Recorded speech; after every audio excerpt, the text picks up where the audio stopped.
Азыркы учурда Бишкек шаарында кыймылсыз мүлк рыногунда турак жайдын баасы абдан жогору көтөрүлүп атат.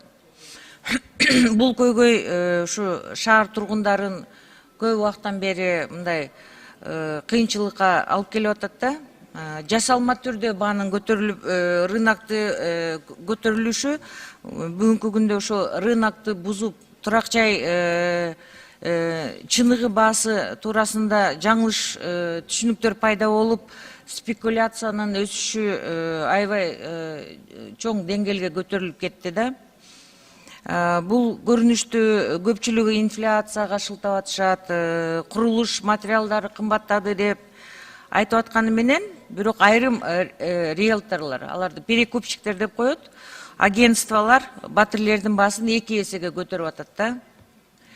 Мисалы мына перекупщик массалык түрдө мүлк сатып алып, андан кийин аны жогорку баада сатып атат да. Бул маселени бир карап чыгышыбыз керек. Азыр мамлекетибизде урматтуу президентибиз айткандай, ар бир кыргыз үйлүү болуш керек деп бүт бардык иштерди жасап атабыз. Ошол эле убакта бул жакта башка бир мындай туура эмес нерселер пайда болуп атат да.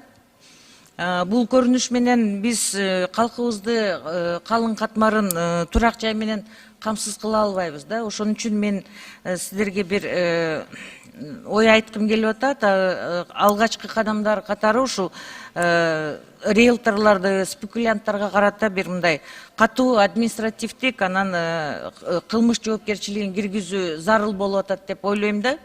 Ушул боюнча бир өкмөткө маселе көтөрүп, өкмөтүбүз дагы ушул маселелерди карап чыгып, бир жакшы туура жолдо кетсек деген ой. Ошону бир эске алып койсоңуз.